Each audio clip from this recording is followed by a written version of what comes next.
And we're back with the show. And we're back with the Lakers Fast Break. It's Gerald Glassford coming right back at you here from Lakers Fast Break. Pop Culture Cosmos, Inside Sports Fantasy Football, Game Source, of course, the great folks at LakersBall.com. Go ahead and check out what they're doing today at LakersBall.com. As Ox 1947 roams the halls of LakersBall.com, and they're not happy, and we're not either. And you can find out why at LakersBall.com. Plus, also, if you want your lawn transformed into something much more magical today, go ahead and get it transformed at Simblades. If you're in the Southern California area, Simblades with the Y.com. Plus, also, as well, our good friends at the Hoop Heads Podcast Network. And, of course, Laker Tom, who was there at our live watch party at Lakers Fast Break.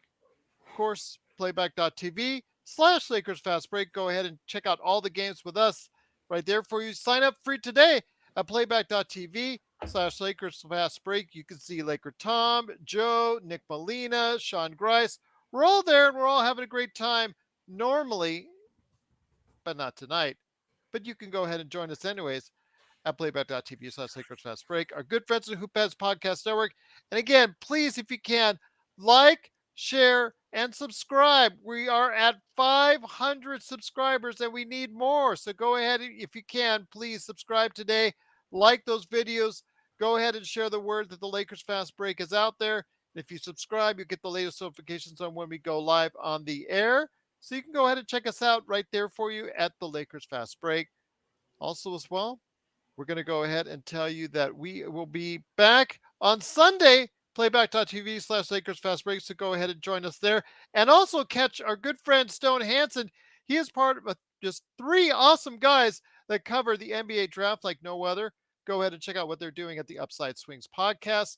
And if you could do all that, it is sincerely appreciated. What do I always say? The Lakers this season just can't stand prosperity. In a game with the Lakers coming back home, playing a mediocre Minnesota Timberwolves, everything was set on the table very nicely, just like bacon and eggs on a Magic Man in the Morning show. It was actually all set up for the Lakers. All these teams in front of them were having bad days. The New Orleans Pelicans lost. The Los Angeles Clippers lost. The Utah Jazz lost. So today was a prime opportunity with a win against Minnesota to go ahead and move into the play-in standings for the first time this year. And as I said before, the Lakers just can't stand prosperity. They held it tight in the first half, even though they'll kind of shaky at times to only be down 1.5, but it was the third quarter that they came out listless. They found no answer for the offense that was more clean and pure as far as the pick and rolls, the movement that was made on the Minnesota side. The Lakers just had no answer. It seemed more ISO dependent and also just no ball movement at all on the Lakers side. And the Lakers in that third quarter got outscored and outscored heavily. And again, another bad third quarter for the Lakers as they get outscored 27-21. And the Lakers had to go ahead and come back strong. And they cut it down to 3 in the fourth quarter with a mad charge late, as we've heard before, as we've seen before. But again, the Lakers just can't stand prosperity as they fall to 30-34 with a 110-102 loss to the Minnesota Timberwolves, keeping them in 11th place in the Western Conference. And here today to talk about today's game, 2 great guys indeed. I'm hoping Yami Sweet will also join us as well. It is first man here. Good man indeed. He was very frustrated as Joe Soro only is on as Ox 1947 at LakersBalls.com, plus also as well playback.tv/Lakers Fast Break. Joe is here in the house, ready to go ahead and share his thoughts. Joe, as you and I talked about during our playback live watch party, it was just very, very disappointing to see a grand opportunity slip right through their fingers. Yeah, the Lakers played a good game. Like I'm clean shaven right now. This was a this was about as lackluster a 48-minute game that you can watch, but we've been watching it all year. Uh, they started playing with some heart when they were down double digits late in the game. Seen it all season like that. This is we call it the fake comeback, right? You get this Horseshoes. fake comeback. They'll take it down to 2 or 3 or 4, and then they'll allow a 3-point shot and pretty much garbage disposal themselves from there. And Isaiah, let me just give a shout out to Isaiah in the chat. Thank you so much for being here and watching. But when you're 33 and 32, that is mediocre. Sorry. Well, I did. We're trying. If you're comparing it to the Lakers, yes, the Minnesota Timberwolves are a good team because they've won what 5 of 6 now against us, beating us at home with a couple days rest on top of that. Joe, they're one game above 500 for the I'm not season. talking about I'm not talking about relative to common sense. I'm talking about relative to the Lakers. The Lakers suck ass, okay? Not because people are injured or LeBron is out or whatever. Watch the games. I know what I watch. We know what we're watching. You can see it in the absolute horrendous play calling, play execution, play decisions, dumb passes, just overall just inadequate basketball execution. This is what we're talking about. If Minnesota is running up and down with out of this world talent and guys can't catch up with them, that's one thing. But you can see it play by play how uncoordinated these guys are. It's a mental thing, guys. They're mentally not there. There's no urgency. There's no discussion of, hey, numbskulls, the whole league lost today. We win tonight. We're in the play-in after all the BS you guys put us through the first 3/4 of the season. You can actually still be playing and not have and have some positiveness going here. But no, it's you know what? Let's give a crap when there's 6 minutes left and we're down 10. And apparently we don't know what we're talking about, because apparently the Clippers have lost 5 games since Russell Westbrook has been on that team, but we don't know what we're talking about. Russell Westbrook has now lost 15 straight games as a starter, but we don't know what we're talking about. Apparently, Minnesota Timberwolves are the freaking Bulls of the 1998 team all of a sudden.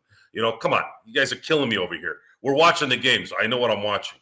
And at this point, what are we going to do with Dave Roberts part 2? That's where I'm sitting here now. What are we going to do with Dave Roberts? I'm sorry, Darvin Ham. I don't know why I said Dave Roberts. Darvin Ham. What are we going to do with this guy this summer? Because if you bring him back with a healthy team, is it going to matter? I will say this though, got to be the shoes. Actually, we do care that the Clippers keep on losing because it just reaffirms our thoughts on Russell Westbrook and what he brings or does not bring to a team. So we actually do like and enjoy the fact that the Clippers it helps alleviate some of the sting and some of the pain of the terrible loss. The loss we've seen throughout the season where the Lakers have a terrible third quarter. They're the worst third quarter team still in the NBA, and it makes it so hard to come back from those type of leads. And you see again where it's a close but no cigar, horseshoes only counts in horseshoes type comeback. And here also today to go ahead and join us, great guy indeed. You got to go ahead and check out. It's not you, Jamie. We're going to hear from you later on. All right, hold on. It's Stone Hansen first, but you're a great guy too. But I got to go ahead and tell you, he was here first. It is Stone Hansen for the Upside Swings podcast, the NBA Draft podcast aficionado that he is. Stone, great to have you here. Lakers fan extraordinaire. This has been the MO for the team all season. They play in the first half. Third quarter, they come out and lay an egg. Makes it really hard for them to come back. They get close, but no cigar. Yeah, I thought, I mean, in the first quarter, everything was going down for us. We looked very good on offense. Obviously, they did too. We didn't do a lot to stop them. But in the when the second half ended, or the first half ended, it looked like a very winnable game. This was a game that was within our reach. Definitely, when you have Anthony Davis playing against the Timberwolves, this Timberwolves that does not have Karl Anthony Towns, you have every opportunity to win this game. And the Lakers just did not take advantage. The third quarter, I thought, is where it fell apart. It felt like we were too comfortable. Like we just were taking some bad shots. Schroeder had some terrible shots in the second half. Although I did think he played very good as a facilitator tonight. He had 12 assists and 0 turnovers. He did a great job as the primary initiator, filling in for D'Angelo Russell's shoes in that particular way. But again, some terrible shot selection. Um, yeah, the third quarter for me is really where it fell apart. And in the fourth quarter, we got close enough to make it happen. I thought that Darvin Ham made basically no decisions to adjust within the game. He's been consistently one of the worst in-game adjustment coaches in the league. Again, fails to adjust to any sort of defense. When Naz Reid is stretching you out and you have Mo Bamba in the game, what are you doing? It makes zero sense. Wenyen Gabriel is not the most talented player on the Lakers roster, but he's doing more out on the perimeter, and you're able to stretch him out more than you are Mo Bamba, because even inside, Mo Bamba is not protecting the rim, at least not as like a he for every block he gets near the rim, he's getting beat 3-4 times. So it doesn't make any sense to play him in that scenario. Anthony Edwards was getting hot shooting from three. Why are we letting him open and not rotating quick enough? The help defense was pretty awful tonight. Just a lot of issues. Malik Beasley continues to really struggle to fit into this team defensively. He has a lot of missed rotations and a lot of really slow rotations as a help defender. But he is, needed and vital for this team in terms of spacing. There's just a lot wrong with this team. I think it starts from the top down. I mean, we can talk ad nauseum about the front office. Darvin Ham, I think, has been pretty awful throughout the entire season, just in terms of decision making and um, in terms of rotations and adjusting within the game. Offensively, when Anthony Edwards is out, that's your chance. I mean, the Timberwolves really had nobody that is going to light the world on fire. If you don't have Anthony Edwards out there, you have a chance to really bring back the scoring when he sits. Lakers didn't take advantage of that. They did take advantage of when Gobert sat and they went over and over to AD again. That was, I think, the one good thing that they took advantage of tonight. But there's just so many issues with this team, and I've pretty much all but written off the play in for us. I don't think that we're making it this year. And I've come to terms with being okay with it because if we did make it, what are we? A first round exit, probably. And we're going against the Nuggets, who are playing at an absolute high top tier right now. I just don't. I don't think it is like we're losing a whole lot if we don't make the play in, because I've always felt next season is what matters in the off season and how we prepare for that. So I've come to terms with not making it. I'd love to root for the Lakers longer than just the regular season, but I don't think we have what it takes to get in. Once again, it's the Lakers fast break. The Lakers do unfortunately fall with a fourth quarter comeback that falls short, 110 to 102. Also here today, I'm going to give him his intro now. Good man indeed. You got to go ahead and check out his 5 things articles, which is not going to be too nice to the Lakers and Darvin Ham, that you could find at Lakerholics.com. It is Yummy Sweet, aka Jamie Sweet. Great to have you back, my friend. Friday night. Little early for you, my friend. No late night tonight, although it's 10 o'clock. It's almost late night. But your thoughts on today's game? Just really, truly disappointing to see the Lakers take up this opportunity, to have this opportunity right in the palm of their hands, only to let it just be knocked away by their own just instability, their own poor decision making, and some really bad coaching decisions. Good basketball played by the Lakers tonight. 9 total minutes from the first 5.5, 6 minutes of the first quarter, and that 3-minute burst in the fourth. Maybe you could argue that it was a 4-minute burst in the fourth, and that it was actually 10 minutes of great basketball by the Lakers. It's really not an argument worth making, because it's nothing close to 48 minutes of good basketball by the Lakers, and this team can't afford, even when 100% healthy, this team simply can't afford to not come out with a desire to play 48 minutes of basketball, at least to play hard, at least to like Stone said, hit your defensive rotations, fight through your screens, box somebody out. Anybody, and that just really didn't happen for the majority of the game. I wasn't really somebody to use Russell Westbrook as a crutch when he was a Laker, and I'm certainly not going to do it now that he's not. But I mean, it's great to see him, though. I know got to be the shoes. He's going to be. But it's great to see him personally. To watch him in the playoffs, Gerald. Is it going to be great to watch him in the playoffs when we're not there? Is that going to be great? It's great to see him sinking the Clippers on his own. On his own, he is sinking the Clippers. He's not even on the floor when they're losing. That's Are you kidding Paul me? George. No, I'm not. No, you must not be watching the Clippers games. He is. And I am watching the Clippers. I know how many minutes he's getting. I don't watch kids at the playground either. It's boring. They just run around and throw stuff. But anyway, my point he's averaging 30 plus minutes. Hello. It doesn't matter. They're going to be in the playoffs. We're not.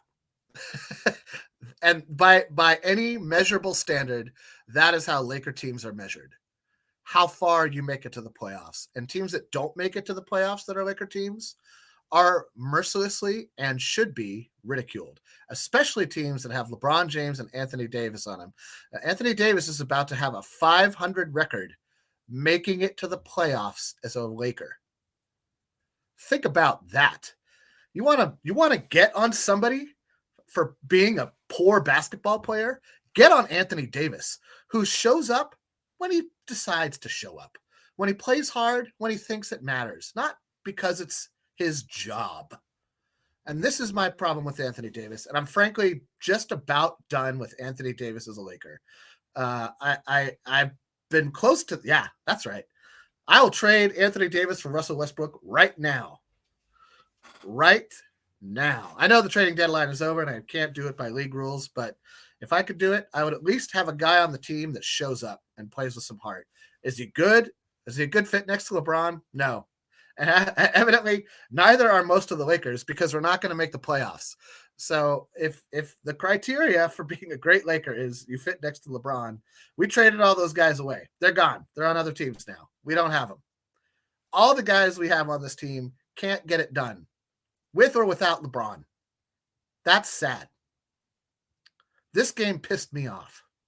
This game pissed me off more than any other loss this season, not just because of the momentum we could have built as a franchise, maybe making it the playoffs. And I think Stone's right. I don't think this team has the chutzpah to get it into even the play-in. I think they're going to piddle around, win a game they shouldn't, lose 3 games they should have won and needed to win. And everybody's going to walk away happy with their paychecks and fantastic. And now I'm going to go to Cabo San Lucas and party with Sammy Hagar or whatever they all do in the offseason. Fantastic. Enjoy it and have a good time while you're at it. Please. It's obvious you don't care about your job. Jamie, can you drive 55?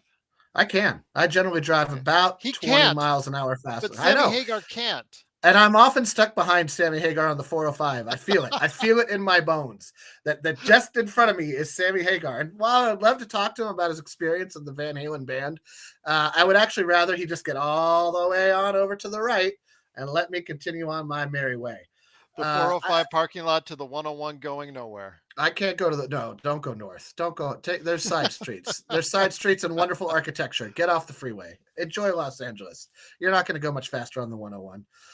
Guaranteed. Listen, this team is toast, and we can blame whoever we want. We can, and we will. We'll point the finger of blame in all the directions it needs to be pointed at least once on every single person, all the way down to Scottie Pippen Jr.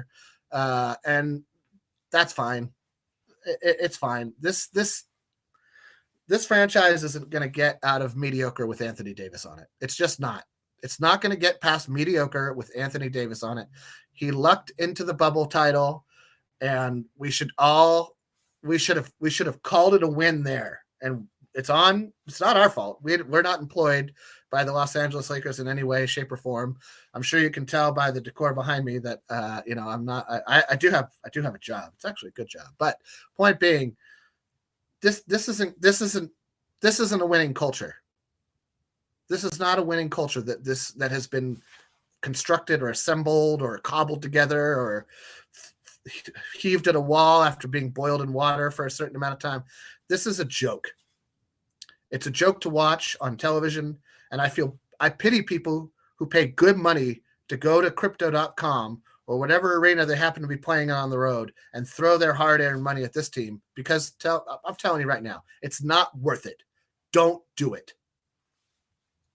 Once again, the Lakers did lose 110 to 102. If you can't tell, we're really kind of upset right now. It is the Lakers Fast Break. We do appreciate you joining us and watching and listening.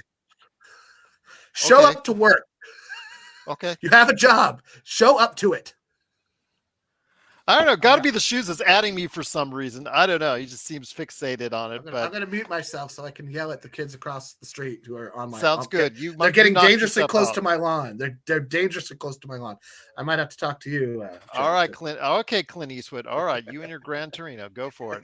Joe, I want to go ahead and ask you this, though. In the playback.tv/Lakers Fast Break, you had pointed out something very astute, and I want to give you a compliment on, is the fact that why weren't they trying to get the ball or get Malik Beasley a lot more open looks? I think with the Lakers, that it was just a part of, they just didn't recognize the fact that the T-Wolves were playing really high up on Beasley, making other people trying to take shots. I think the Lakers should have incorporated more movement, more screens. But then again, you need a coach to really communicate that. But you were so astute in seeing that, and how it was, in the second half, that they were not utilizing Malik Beasley more. Malik is a streaky shooter, and he had shown at the beginning of the game that he was on tonight. He had made a couple of threes, and we took no advantage of that. We have taken no advantage of skilled top-tier players being in foul trouble and attacking them.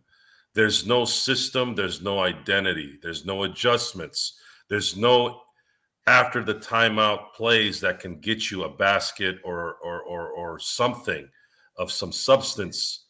It's why do you even call a timeout? I honestly, I'm not exaggerating when I say this. I remember one after timeout play that worked this year. One. I know there have been more, but one is in my memory. And I've watched all but one games. So the blame game, there's a root to the blame game. There's a root. The root is in the guys that are supposed to be the leaders. So LeBron is a leader. AD is a leader by skill and talent and whatever, right? But when one of them is not there, the other one has to pick up the slack.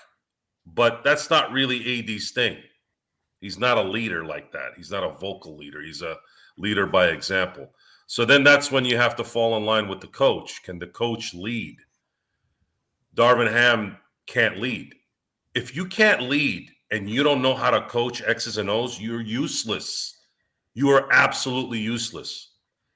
Because Phil Jackson used to be known as a guy that didn't do the X's and O's, that the triangle offense was just this kind of equal opportunity offense that worked because you had two of the best players that ever lived playing in it. And you can add Shaq into that too, because the triangle offense was actually constructed for a player like Shaq.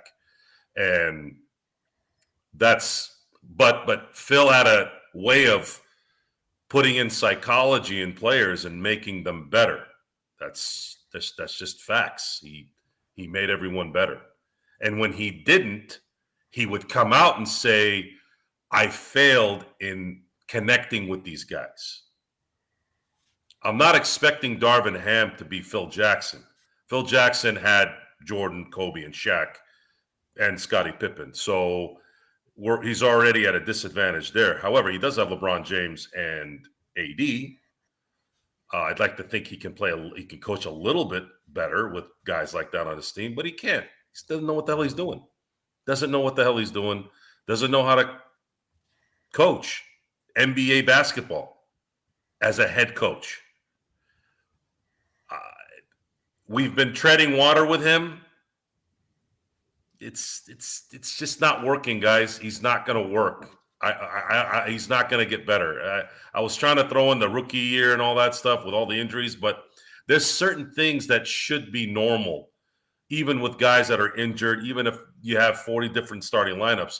That's why you create a system. That's why you create an identity, so that you can at least have that part of your system or your culture be the same. But they don't have it. They don't have it. And we are, I think, in unprecedented times, at least in the last 30 plus years, maybe even 40 plus years. This season is the year of mediocrity. It's not just the Lakers; it's the entire league. The league is mediocre, other than 4 or 5 teams. I mean, come on, really? Are we really scared of the Kings? They're a third seed. Are you scared of Memphis? Yeah. The Celtics just blew a 28-point lead to the Nets at home. Who's really dominant? Who's really scary? Philadelphia?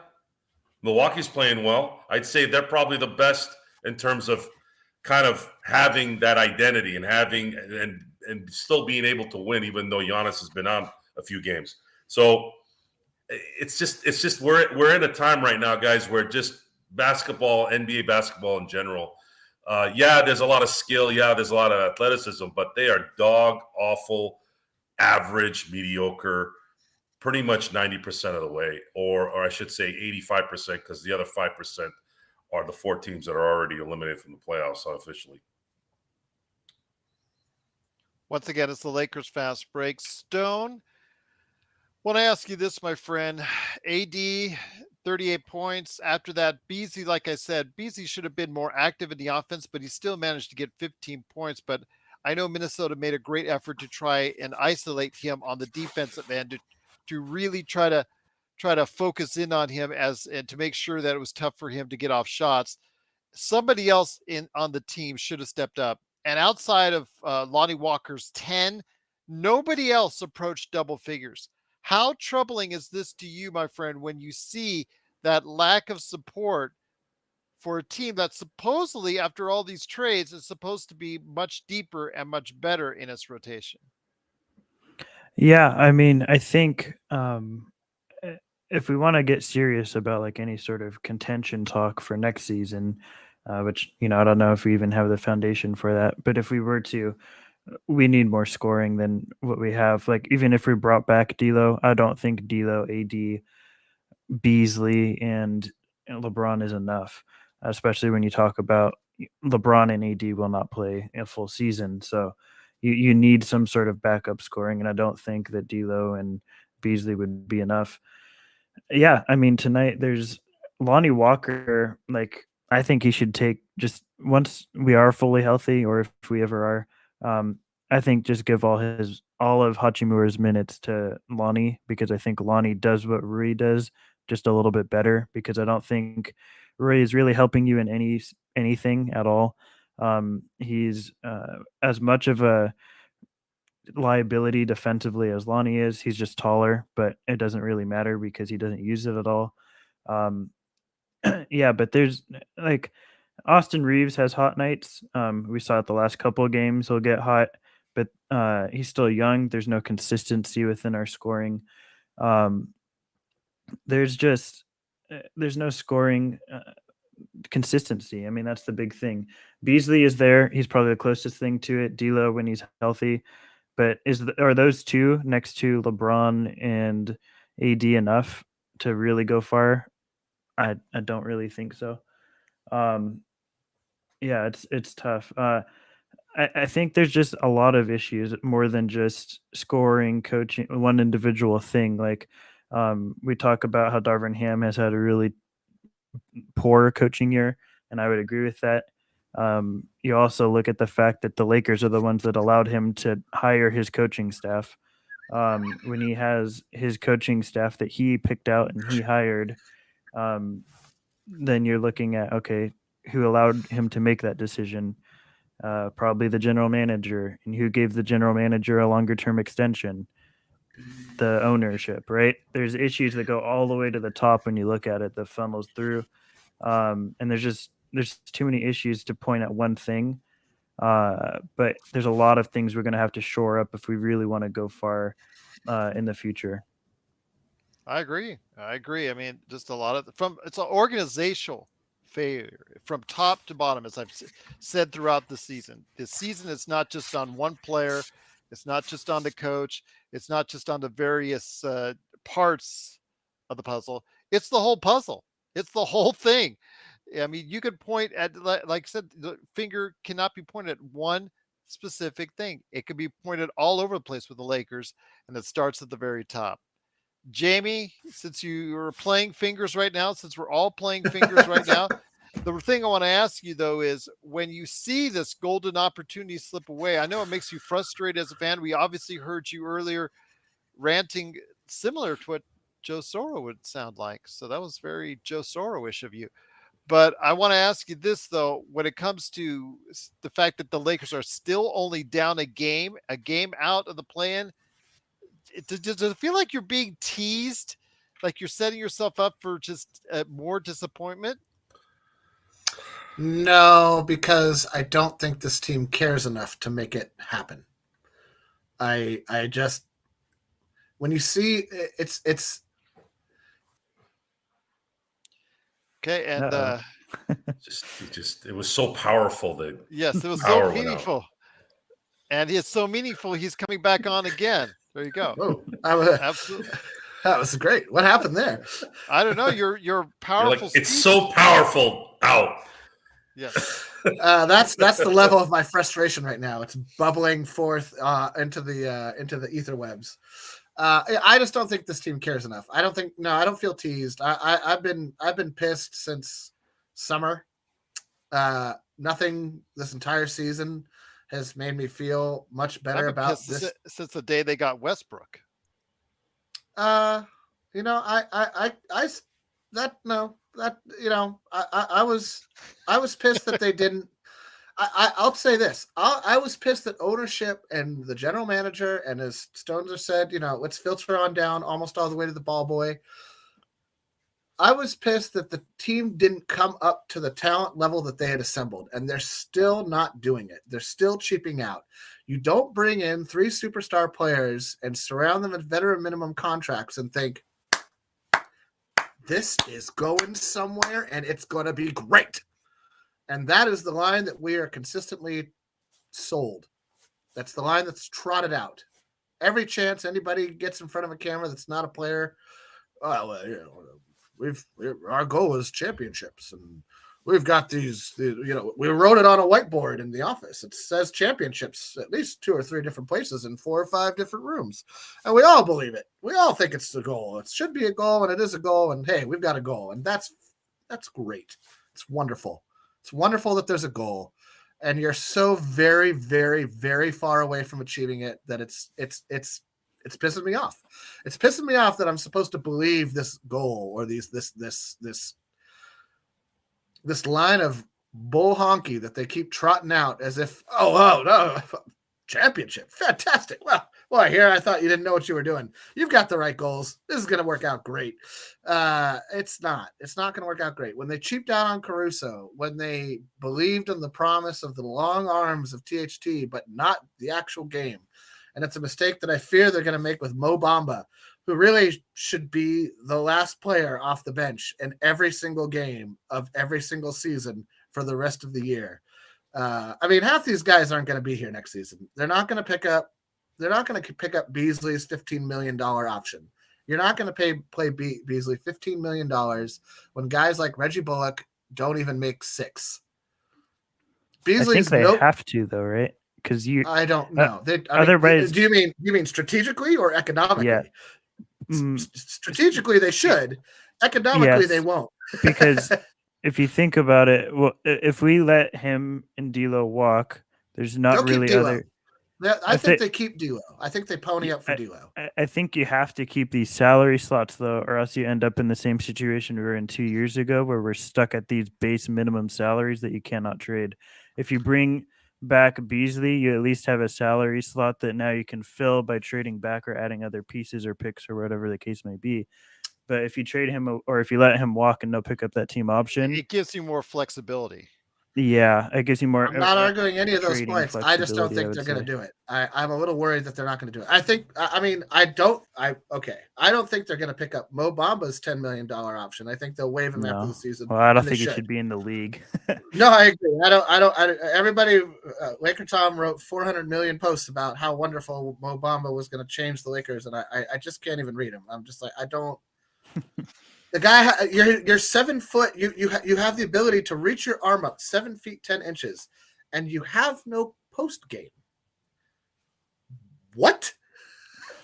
Yeah. How are you? What? And you're not a rookie? All right, you go, girl. You go, girl. His coach is consistently a pumpkin. Yeah, and they're like, yeah, you're 7 foot. Go shoot threes. And it's like I don't need I would trade Mo Bamba for 20 Rudy Goberts if I could. Like, you look at the Fire, and like Rudy Gobert is by far a perfect player, but like Russell Westbrook, they both play with the fire, and I like guys that play with fire. I like guys that show up. I like guys that at least you can count on to play hard. I kind of don't care about the results as long as you leave it on the court.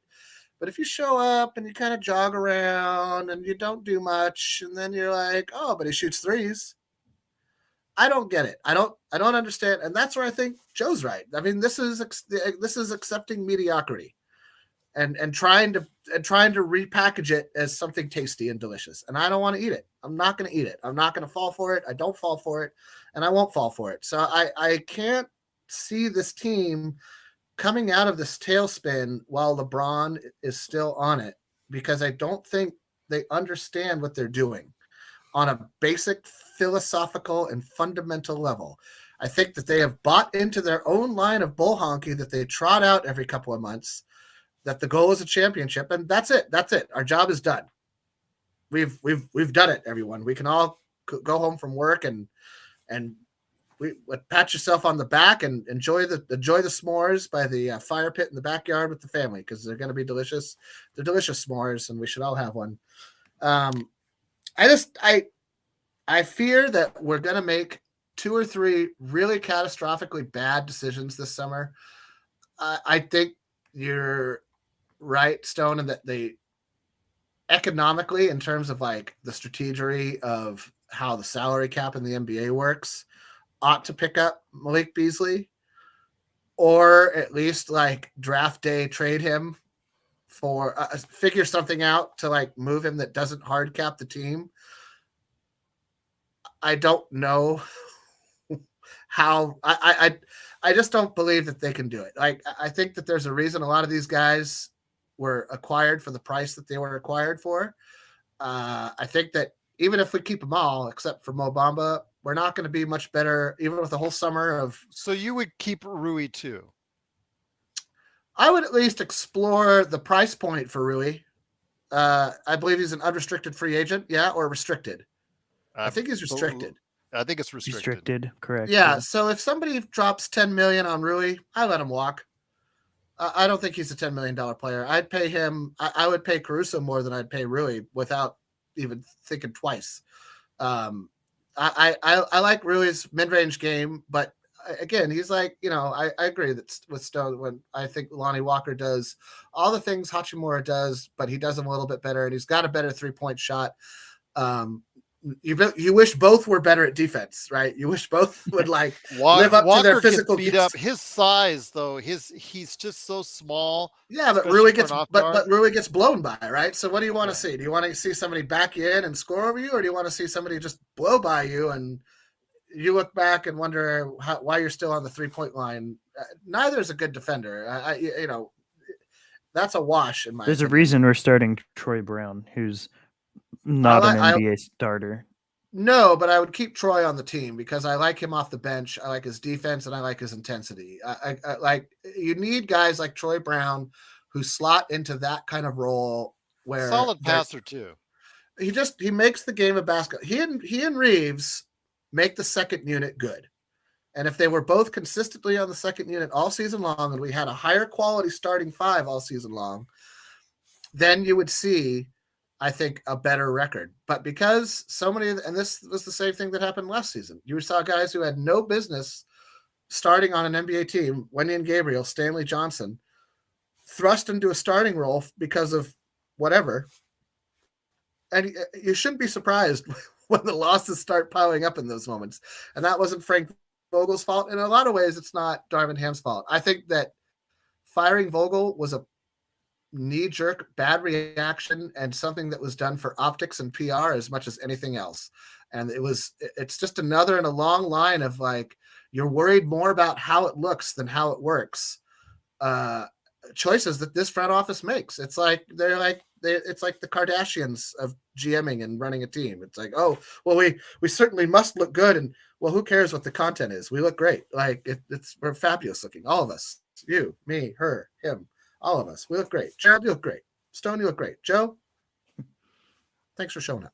No, I'm just kidding. You look great too. Ooh, I like the twitchy smile thing. That's a little scary. That's like something you could take. You could get a bit role as a villain with that. As like a villain's second in command. Or Well, something. he's gonna be trying. Oh man, you just need a cape and a top hat. You're a classic melodrama villain right there. That's a good one. Twirl that mustache. Anyway. We could use a melodramatic villain in the front office right now. Somebody to push people around and make them work. Because I don't know. I hear you, Bob Gerald. Myers. When it was, Bob Myers. Bob Myers. I was sad when the Hawks hired Quinn Snyder. I was like that. You give that He's the man best coach available. You gave, as soon as he was free, you say, would you like $20 million to come and coach the Los Angeles Lakers? Would you like $20 million? Because that is what we will pay you right now. Come to the Los Angeles Lakers. That's what Dr. Buss would have done. That's what Dr. Buss would have done. He would have gotten the best person for the job. Man, woman, donkey, elephant, whoever. He would have gotten the best person. He wouldn't have had an audition for a who's who of nice guys. Another nice guy who everybody likes him. This is just Luke Walton 2.0. Nice guy, Darvin Ham. Everybody very relatable. Puts his arms around the players when they mess up and says, "Good job, man. You're trying out there. I'll put you back in like 5 minutes." But that's it. That's not coaching. That's being a buddy. We don't need a buddy. But even on the defensive end, as we saw, I think one of the most under the radar moves was getting Mike Conley for the Minnesota Timberwolves, because you just see Gobert playing after he's just so awful for most of the season. I guess the familiarity he has with Conley, you can see it. He's more effective now because they go into a pick and roll scheme between those two, and it just makes it more effective for them. And it's not that hard, you think, to defend. But you saw them being beat time and time again, which is so frustrating that the Lakers can't do the same thing on offense, that they can't even construct plays where it's beneficial to them. There's no movement. There's no flow in the offense. It's like your turn, my turn, ISO ball type deal. And just, it really makes for a sloppy offense, and you're going to get what you're going to get. And that's why that third quarter came to place. Joe, you saw it, man. The third quarter, It's been a constant problem all season, and it's no longer a coincidence that this keeps on happening. It's just not good enough. Mhm. I've quoted Chuck Noll plenty of times on here. Chuck Noll, when he came to the Steelers, he looked at the tape, he looked at the players. He goes, it has nothing to do with the attitude, although a little bit does in terms of the main guys, but you're just not good enough. And you would think that after a while, well, I mean, what do you got to lose if you're Darvin Ham? You go to film session and you go, what the hell is this? You guys even know how to play basketball? I mean, maybe he's said it. We don't know. I don't think so. I would think that would light the fire on everyone, wouldn't it? At least I think it would. Maybe, You'd think. but You'd hope. nonetheless, if he did it and it didn't work, then they have no respect for you. Then at that point, if you don't have respect for the coach, you're scrambled eggs. You're burnt bacon, or burnt ham in this case. There is nothing left to talk about. This is going to be an agonizing 19 games. It was already agonizing 40 games ago. It's now The 18. fact that we've gotten this far and not turned into skeletons or just given ourselves headaches for repeating everything over and over again, because I feel like I'm just I feel like I'm Bill Murray almost every show now. Getting up, I put a hammer to that damn clock. I put a pencil next to it. It's still there the next day. It's always there. The pencil in this situation is the Lakers sucking ass. That's what it is. If there was a pencil that looked like the Lakers sucking ass, that's what that would be. And with all due respect to those who say that the Minnesota Timberwolves have talent and are good at the top 10 in defense, there's no such thing as top 10 defense anymore. That's like saying the number one defense in the NFL is great. No, there's no defense in the NFL, just like there's no defense in the NBA. Why? Why is there no defense anymore? Why? Because they're a bunch of wussies. That's why. They don't practice. They don't give two craps about playing full court basketball. They just want to play their offense, shoot their threes. We're going to sit here and swallow it and eat it and talk about it for 3 hours, and it's never going to change. And that's the frustrating part. I was telling you, we could not have had a show about the Lakers at a worse time. I wish we had it 10 years ago, but whatever. Whatever, indeed. I have to Once agree with again, though- Joe. I have to agree with Joe real quick, just in terms of the defensive point. There's not a team in the league. There's one team in the league that allows fewer than 110 points a game, and that's the Milwaukee Bucks. One. Every team in the league, I believe, gives up over 110 points a game. I could be wrong on that. I might be And that's why misreading they the have stat. now the best record in the league and won 16 straight, Right. I think. Right. And I know I picked Denver at the beginning of the season to win it all, but if I could go back and repick, I'd switch it to Milwaukee. But I'm sticking with Denver because that's the pick I made, and I don't change horses in midstream. All it takes is one injury on Milwaukee's team for Denver to, if Denver's healthy. All it takes is Jokic getting hurt Yeah. on Denver. Or Jamal Yeah, Murray. but or- Jokic seems to have a good grasp on his activity, where he's not going to fly out of the building and turn an ankle every 5 seconds like AD. And it's not. He's unlikely. He hasn't shown any reason to be injury prone. He's pretty durable for a guy that kind of looks a little dopey physically, but miraculously enough, he's had his best season ever, and he's already a 2-time MVP. Right. You're going to have to give that MVP to him again, which will be unprecedented, because if the Denver Nuggets don't win the championship, that award continues to go south like winning an Oscar these days. Stone, I want to ask you this, and once again, it's the Lakers fast break. The Lakers do unfortunately lose 110 to 102. when it comes to the Lakers, you said you don't think they're even getting to the play-in. The only thing that I say that should provide hope for the fans out there, realistically, is that Utah, New Orleans, these are teams that in many ways are almost seem like they're tanking in many ways. I could tell, as far as that when you see New Orleans, they've just been awful these past 3 weeks, and Utah hasn't been much better. With Utah, you see a team that could very easily decide to go ahead and put the El Foldo act down and try to go ahead and tank out of the playoffs. Oklahoma City, we saw they just won, but they had lost 5 straight themselves, and they don't even have SGA in the lineup. So the only way I think that we are going to actually get into the play-in or the playoff mix, or somewhere between 8 and 10, is the fact that these teams above us want to lose even more. Yeah, but again, honestly, the where I'm at is like, what is the point? What is the end goal, the objective of getting into the play-in? To get beat in the first round? I don't know. Like, I don't know what getting into the play-in does for us. I think that really the focus needs to be on next season, because at this point we're too far in the hole to dig out of. I don't see a path Well, out. I'm not disagreeing with you. I'm just telling you Yeah. what No, no, their no. mentality Yeah. is.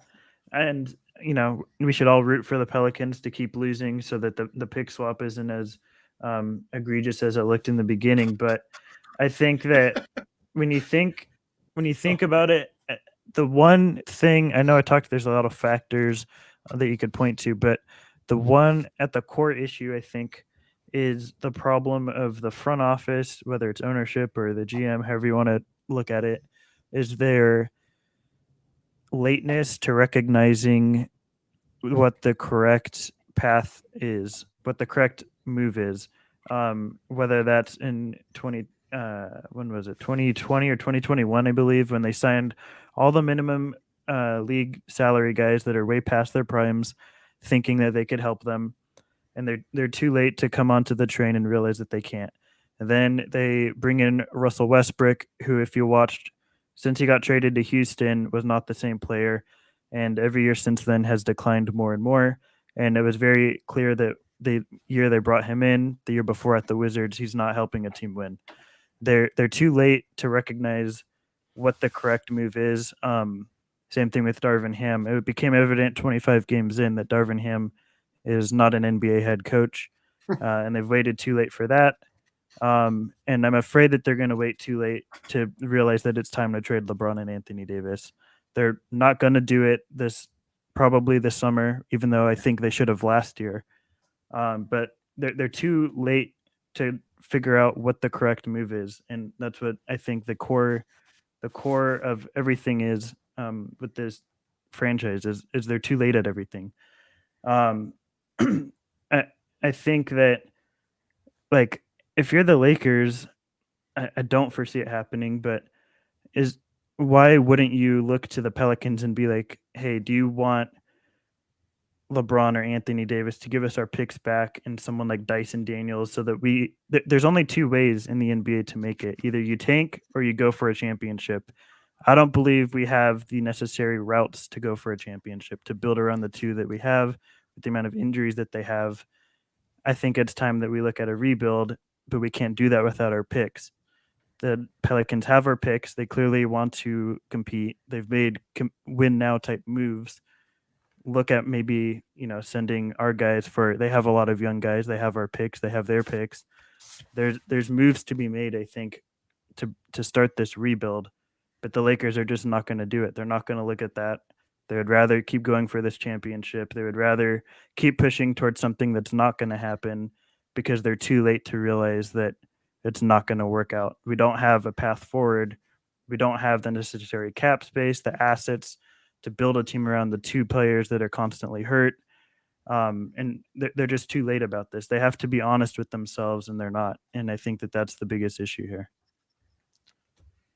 Jamie, some very strong words there from Stone. I agree with him wholeheartedly on that. I think it's something that we etch that whole thing in stone and put it on a mountain somewhere. And it's so great because we have a fresh perspective on this. We say Agreed. the same things, Joe and myself and you come on, and Laker Tom, well, maybe Laker Tom is a little bit more optimistic, but We Sean will say it too. And well, hold on, and Stone comes on with this fresh perspective, and it's something. A lot of these things echo what we say, but doesn't seem to connect through. But it's so great to hear a fresh perspective, allowing the same things that we also believe in. Now, go ahead, John. we've allowed ourselves to trap ourselves into believing something that's never really been there, because we don't want to come and be Debbie Downers every game in and game out, especially after a win. But I'm gonna let you in on a little secret at this Okay. point. I never, even when we were winning, had any inkling that this team was going to stay healthy or win a championship all year. Well, what did we pick them as a group? Hold on. What did we pick them as a group? Laker Tom, 8th, I think was the highest of all of us. Jamie, what were you, 9th? I think I was 8th 9 or ninth? 10. Yeah. I was 9 I or was 10. yeah, I was 10. I definitely was 10. Joe, you were like 9th as well. I'm letting the cat out of the bag here, guys. Honest to God, the only reason why we've been positive through parts of the year is because it's draining to be. Society doesn't want to be sad. That's why when you go to see a movie and you see the ending. See, I'm messed up in the fact that I like bad endings. I like Braveheart and Gladiator because, hey, spoiler alert if you haven't watched it, the ending isn't happy. I get to Because see him walking out of Whoa, Avengers whoa, Endgame whoa. and tell Mel everybody Gibson gets his Iron Man freedom. died. Iron Man died. That was great how Iron Man died walking out of Okay, Endgame. so the thing is, Like Homer Simpson. people want to live in planet. There's Adam Shine, a big radio guy on Sirius Radio. He coined the term planet delusional.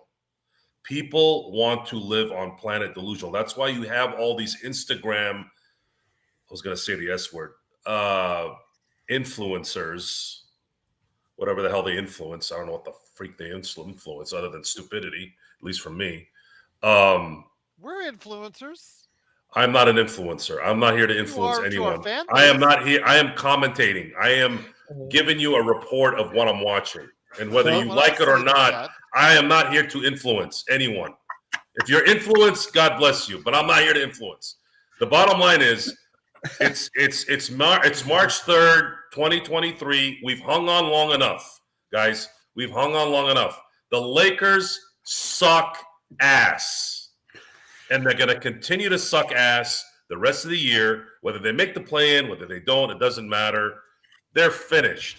And guess what? If they don't drop this team, this LeBron AD era thing in the summer, this is what's going to happen again next year. This team is incapable of staying healthy. We've been talking about LeBron playing another 2-3 years. It's all been a lie. I never believed that. Never. And you were the guy first. You were the guy that was telling me to stay on 1 year with AD. Even you realized that, you know what? It is time to move on. Yeah. I gave him another year. He still has value, a little bit of value this summer if they want to do that. But Stone said it. Jamie said it to as well. They don't have the balls to trade either one of them this summer. So get ready for next year. We're going to have to watch this. And the only way we can kind of mend it a little bit is by if they can get just more depth on this team and they can tread water while they're playing 40 games throughout the year next year again, the main two. That's a good point, Howard. There's no even guarantee that LeBron will come back 100% for next season. LeBron, since being a Laker, has played 55, 67, 45, 56, and 47 games. Now, it's not fair to tell a guy who's playing in his 20th season that he is terrible. LeBron's body pretty much stopped being LeBron really 5 years ago, but we've been telling ourselves that he's this cyborg. He's not, guys. He's not. He's played 55, 67, 45, 56, and 47. He's not a cyborg. He's a human being. He can't play a full season anymore. It's not going to work anymore. And the way they constructed this team, even worse, even more. And, of course, you factor in the fact that we have the softest society in the history of mankind, On top of that, you have that in sports even more because these guys are getting paid $40 million and their soft ass attitude and their soft ass ownership and their soft ass coaches who cater to all these a-holes, that it's just a recipe for just complete and utter wet Charmin toilet paper in the toilet. That's what that is. I just picture Mr. Whipple coming around the corner just to go ahead and just I want, squeeze that I Sherman. want. If you want to talk about influencing, I will stand on top of a mountain, okay, like Ron Burgundy, okay, and tell you are soft ass. You know what's? Almost everyone I think we have our next show. soft. Just like how Kobe was telling Dwight how soft he was, I'll yell it louder. You're a soft society with soft players, soft coaches, and soft ownership. And all you have in return for that wet toilet paper is money. Stick it up your you know what instead of the toilet paper then. Stone, before we head on out, my friend, your awesome show, the Upside Swings podcast, because again, this is going to go only downhill from here when we're talking about Mr. Whipple and Charmin. I want to go ahead and make sure that we close out on a good note, and that is your show, the Upside Swings NBA Draft Podcast. Please go ahead and remind everybody why they need to check it out, what you guys are working on for your next episode, if you guys can, if at all possible. Yeah, if you are a draft aficionado or want to become a draft aficionado, we are watching games all day, every day. That's all we do, and we talk about it on our podcast to break down all the intricacies of college, some in the off season, some high school and international players who are coming up in the draft. Obviously, with the draft not that far away and March Madness not far away, we're definitely focusing on this year's 2023 class. We just released our wings episode with Grady Dick and Brandon Miller, Jet Howard, Gigi Jackson. We just recorded a podcast on guards, Anthony Black and Nick Smith, Keontae George, and Kassan Wallace. That should be releasing sometime soon. And yeah, we just talk about the draft ad nauseum. And we don't just talk about the big names, even though that's what we're starting with. We will be talking about, guys that we like as two-way players and beyond. If you really want to get into the weeds, we talk about guys on like Exhibit 10s that we like. But there's just a plethora of names we talk about, plethora of fits and scenarios and everything like that. So if you like the draft, you can follow it at Upside Swings on Twitter, and that's where all our new episodes come in. Question for you though, and I already know the answer to this, but I wanted to make sure that you elaborate out there. How important is the time right now leading into tournament play so important for you as someone who follows the NBA draft? Yeah, I think that the tournament is interesting because I think it raises a lot of stock artificially. I think that people get caught up in March Madness and they get caught up in big runs within the tournament. And I think it's important for people to know that maybe don't pay attention to the draft year round, that is not the best way to evaluate talent. There's generally 20, 30 games that are played beforehand of sample size. And, if you're watching really closely, you're paying attention to what they do in high school before they even get to college. And you're paying attention to how they develop and everything in between. And a 5-game or less sample size within the tournament should not be enough to dissuade or change significantly your opinion on a player that already has given it a large sample size beforehand. So it's important to watch how stocks change throughout the March Madness tournament because it does actually affect them. But it's artificially risen. And if you want to know, more about these players before they even get to the tournament, check us out. I remember, the one I like to go back to is Walker Kessler. He was absolutely awful in that one game that he played in the tournament. And I think that was a lot of people kind of soured on him specifically on that. But like you said, it's the whole picture that you need to look at. Not only what, how they've are in March in that 1 or 2 games, but how did they progress during the course of the season? How was their games trending on a good way or in a bad way as far as what their games were like and how that might translate into the NBA? Yeah, exactly. And there's situational fits that are issues. If you watch someone in high school, say like a Nick Smith, who's been injured for a large portion of this year, you don't have a lot to go off of. You have, the few games that he's played when he was hurt, and then the few games he's played as of recent for Arkansas, where he looks much better. But if you were to watch him in high school, where he played in North Little Rock, you would be able to tell that there's a large difference in role that he's playing. He played much more as a lead guard, whereas in Arkansas he's playing much more off ball because he has Anthony Black there. There's changes in terms of fit and situation and how that affects them. And there's things to pay attention in terms of development and how their games progress over the course of not just the college season, but even since high school. Joe, I know you wanted to go ahead and share something before we head on out, but it is Stone Hansen.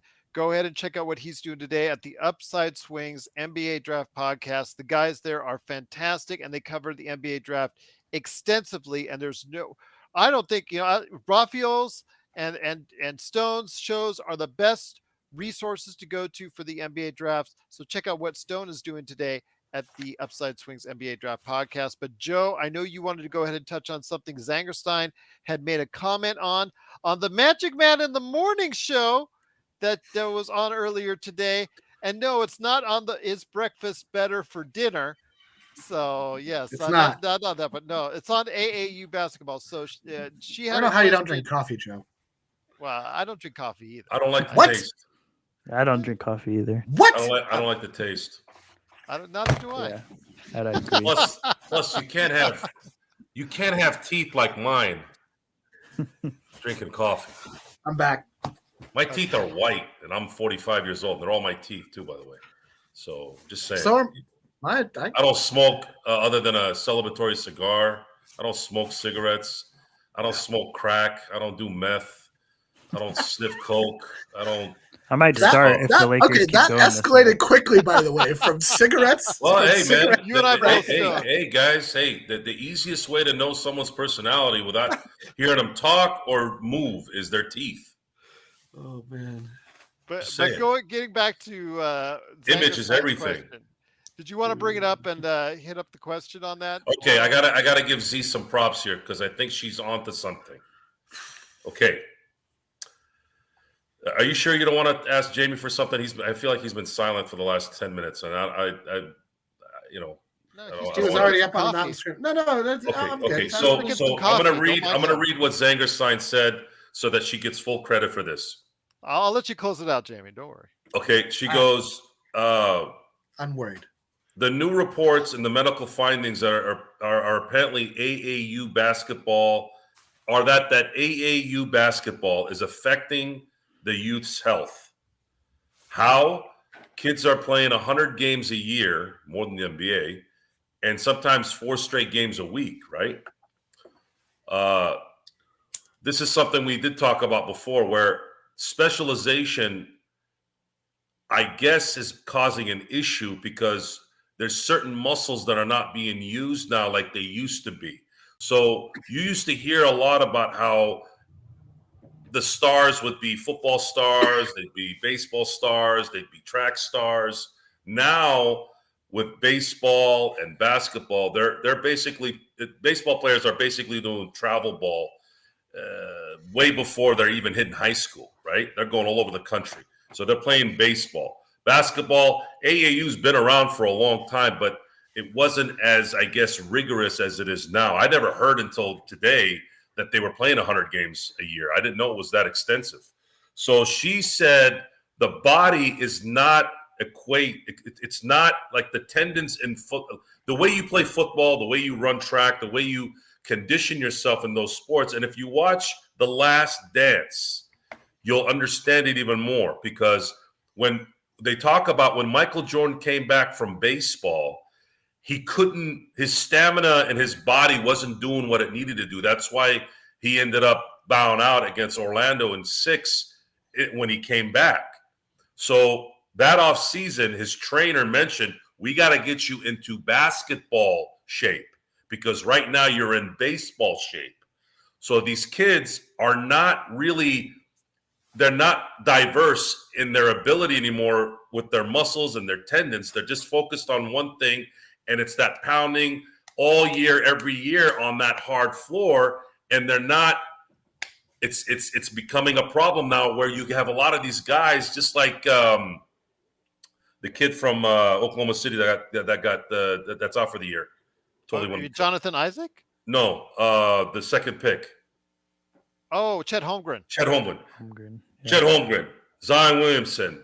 Blake So Griffin. sad to hear about Isaac. All these guys that you seem like every time there's a top pick, he's like out for the first year. Ben Simmons was out. So these kids their bodies are breaking down before they even get to the league, and all their focus is on getting them ready to go make that money, which I get that part, but they're destroying their bodies and the game is being affected by it. So I used to use this analogy, and I told you this, G, where the body is like wrestling, right? If I went into a wrestling ring right now, professional wrestling, and I drop down on my back, it will hurt like a mother, right? If Ric Flair goes and does that same move, even his old ass, he'll be okay. His body's conditioned for it. Because he knows how to flat back.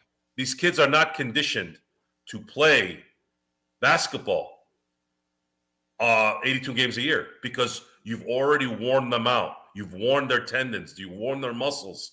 You're not letting them develop other things to help combat that. And the example she used was Dennis Schroeder. The difference between Dennis Schroeder turning an ankle versus Anthony Davis. Dennis Schroeder played soccer in Germany, and you're using totally different types of movement in soccer. Your ankles are constantly going this way and that way.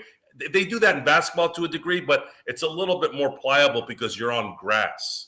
So we are starting to find out the root cause here because I'm trying to figure out, are these guys ever going to figure out why they're not playing 82 games a year, even with all these advancements in medicine, nutrition, and technology?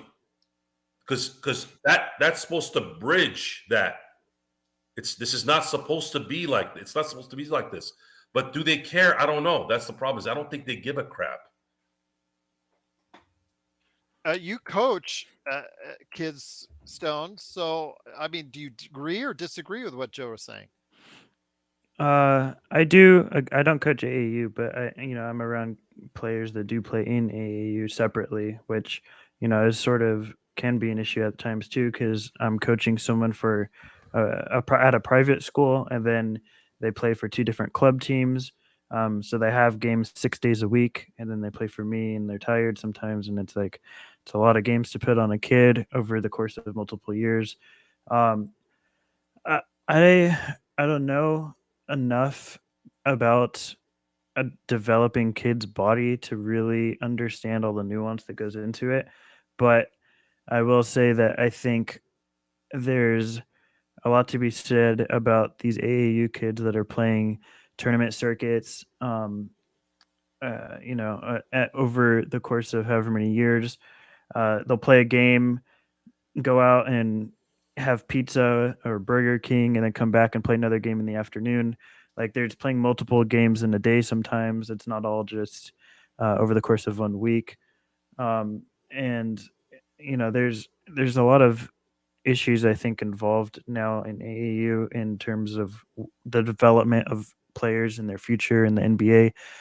You look at someone like Luka Doncic. He went professional at 15, I believe, and he's played a lot of basketball before he's even entered the NBA. He played a lot of basketball, and since he's been in the NBA, right after I believe last year, he went straight to the FIBA World Cup. Already went to training camp and practiced with them, and then played a whole. Went deep with Slovenia in the FIBA World Cup. He's playing a lot of basketball. What is the difference of how they do it in Europe and here? I don't know. I don't know enough of the complexities and nuances to tell you, but I do know that there's got to be some sort of balance in terms of how much pressure and you're putting on the body, but not only kids, also in terms of the hype you put. Like if you remember the name Imani Bates from 4 years ago, and people are hyping him up as the next huge, massive thing, and now he does not even look like a draftable player, in my opinion. Uh, there's a lot of pressure put on kids too young, I think, and too early for them to live up to both, in the outward media and also how it impacts their bodies and the amount of stress they're putting on to practice and live up to those expectations. So I think there's a lot of different issues that I don't really have all the answers to, but I do know that there's problems before players even get to the NBA that are causing some of these injuries and even careers. Jamie, before we head on out, something was mentioned by Reggae Joe, who's, I think, an Oklahoma City fan at heart. And that's something I know that Stone has already talked about. I've already talked about, but we'll go ahead and stress on again. And also, you wanted to go ahead and hear Joe's thoughts on this. Victor Wembanyama, is he the real deal? Was the words that were said in the chat by Reggae Joe. I will say my thoughts again for the 5,000th time because I actually got to see him live. But I'll let you go ahead first, Jamie. What are your thoughts? I know you've seen some footage of Victor. You're on. I don't know. You're on mute. Oh, you're not mute, but you got no volume happening. I know, like that right there. I'm not sure why that is. Oh, he's gonna pop back in, hopefully. Joe, so Reggae Joe actually fielded the question to you. Your thoughts, is Victor the real deal? Victor is the real deal. Pause your ears and close your eyes. You've heard this before. That's hard to do. If he stays healthy. Eh, Now, he runs like a giraffe. He's so long. He runs very similar to Porzingis. He runs like Porzingis. Like every time I see him, I can if I squint, I see a silhouette of Porzingis because of how tall he is. If he doesn't get hurt, he will be a force. But if he gets just any kind of injury year one, where he's out for like a month, my confidence will be right away down the tube. Jamie, how about now? you're sounding good. Hey, looking good too, Gerald. Looking good too. Is it terrible to say I don't care? He's not going to be a Laker. Great. Go. Don't be good against us.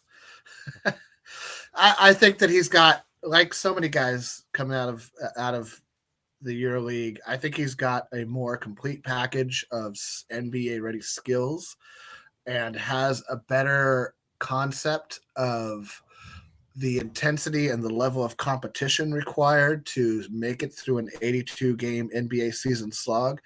But in either EuroLeague or college, there is nothing like the 82 game NBA slog. The repetitiveness of the games, the physicality, the travel. EuroLeague travel. Europe's about half the size, geographically speaking, as America. So your travel is just much less. You're not changing as many time zones. You're not, sure, you're sleeping in hotels, but your hours are more constant. So it's a completely different beast than the NBA in America, because of the time zones, because of the length of travel from east to west coast, because the final penultimate game of the year, except the bubble, the penultimate game of the year involves cross-country flights in the middle of it. So there's nothing like the NBA. Good or bad, mediocre, charmin, entertaining, whatever you want to think of it as at this moment in time, there is nothing like NBA basketball. It is, other than, I think, baseball, and I say this only because of the number of games played and the sheer mundanity of that number, in that they play 162 games for their season. there's just nothing like the grueling season that is basketball. It's not talked about enough, and it's like how football owners are gonna like kill for another game. Give us another game. NBA owners should be doing the exact same to get it down to 72. 72 games. Based on the way the game, based at the physical level the game is played now. They'll play 40 games. No, I agree, Joe. It'll never happen. Just like you'll never get to 20 games in a football season, right? Like you're basically asking to kill somebody at that point. You're like, can we kill a couple guys every year? I mean, they'll probably live, but I mean, can't we? Isn't it cool for money? Isn't that cool? That's what we do in America anyway, right? You know, we grind somebody into the dust, and with that guy doesn't go so well, but hey, the rest of us, these three of us, we made a lot of money. So hey, yeah, I mean, Wembanyama's going to face a challenge like he's never seen in the NBA, and so I think Joe's right. I think Stone's probably watched more Wembanyama than any of us, and I think that, I think he's got he's got the skill. His size and skill combination is, it's like if Kevin Garnett could shoot threes, right? Like coming into the NBA. Oh, he shot 22.5, or like his foot would be on the line. It was the dumbest shot in NBA history. I thought it's just like for Garnett. Oh yeah, he took one step back. No, can't do that. Old school, Gerald. Because he's old school, and I appreciate that in KG. I appreciate that in Kevin Garnett, and I don't care that he was never a Laker. He should have been.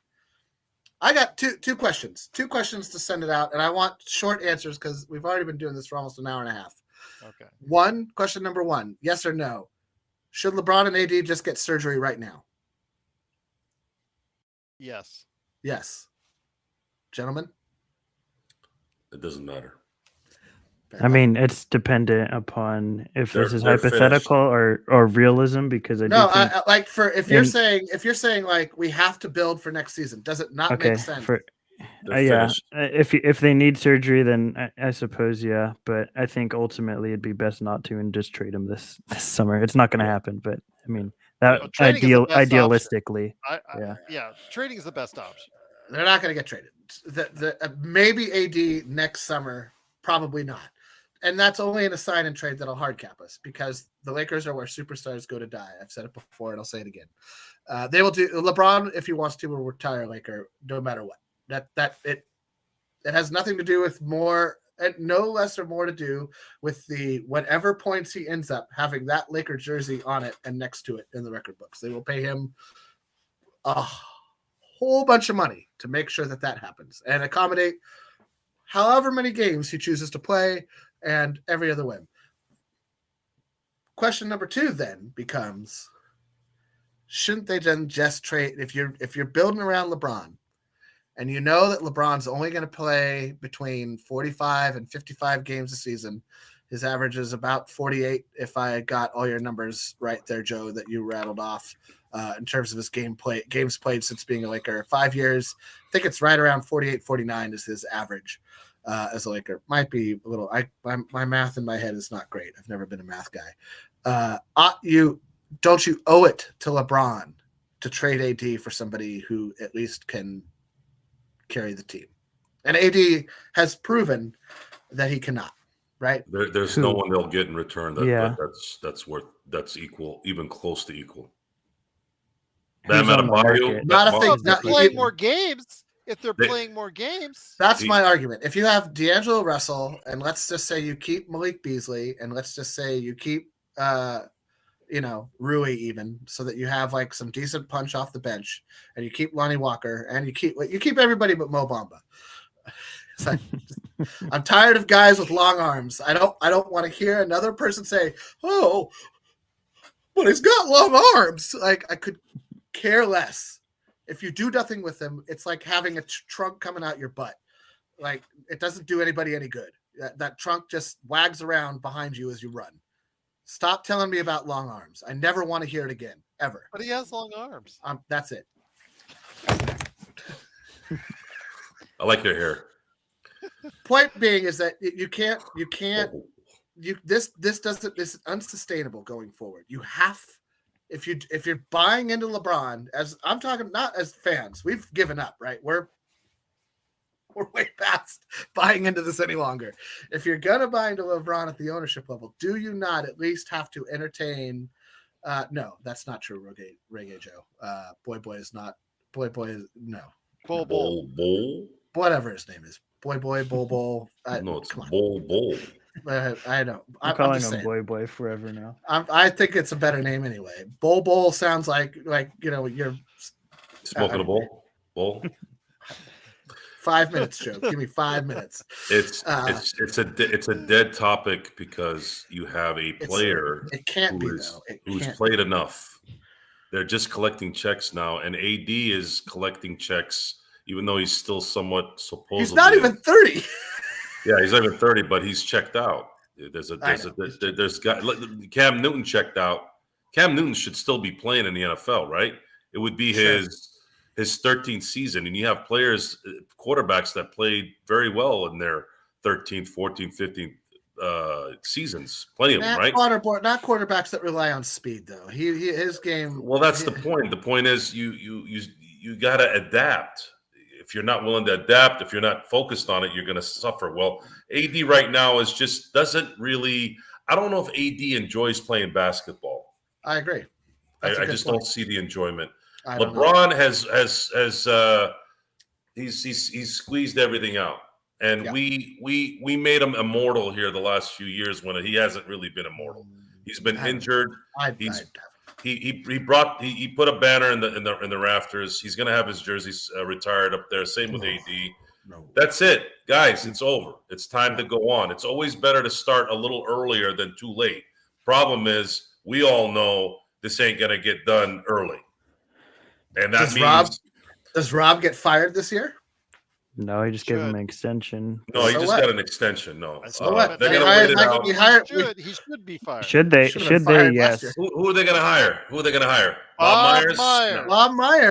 They're not going to pay Bob Myers what he wants. Number one. No, he's never associated with the Lakers in any way, shape, or form. Number It's two, nepotism. He's not associated with Lakers. So Snyder and Myers would have been such a lethal They combination. won't hire anybody from outside the organization, even though no matter how good we have they to are. sell the organization. It's not from gonna the happen. top. I It's know. bad. It's all these decisions that take too long, and it's never going to change with this ownership. But this ownership's going to. If we had traded be there Russ in the forever. summer, right? Stone. Imagine had we traded Russ just even for Buddy and Miles Turner, which is you're still. Are you still competing though? There's so many flaws. I think that even if you have the whole season. You have that roster, but then you have Darvin Ham coaching it, and then you still have Rob Pelinka doing midseason trades probably. And Darvin Ham is getting worse through the year. Like the year's getting worse for him. I agree. It's the Lakers have been if there's one thing the Lakers have been terrible at in their history is picking coaches. They've picked so many duds. It's amazing. Except Frank Vogel, and then they fired him. Randy Fund was one. Kurt Rambis was another. He was never hired. Luke Walton, Darvin Ham, Mike Brown, Byron Scott. It's Rudy Tomjanovich. It's been a constant. I forgot about Rudy. It's been a constant. It's. I remember Dr. Buss when he rehired Phil Jackson. He's like, I don't know what else to do. Right. I got to bring Phil Jackson back, and of course, he ends up helping us win another 2 championships. Right.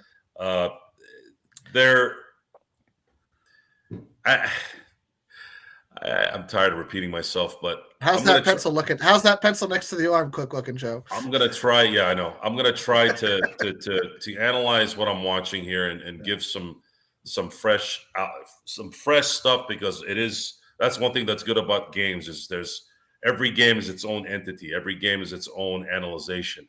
So we're going to analyze every game, but we're probably going to keep coming back to the same issues, especially when they lose the way they lost tonight, which is you look uninspired, unmotivated, lackluster, completely inability, have no ability to, again, try or even execute a simple plan.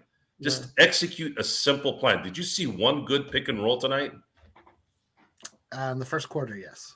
I did don't on the remember. Timberwolves. Yeah, I saw the Timberwolves run a bunch. Once again, this is the Lakers fast break, Which has gone fast break that's turned into. Yes.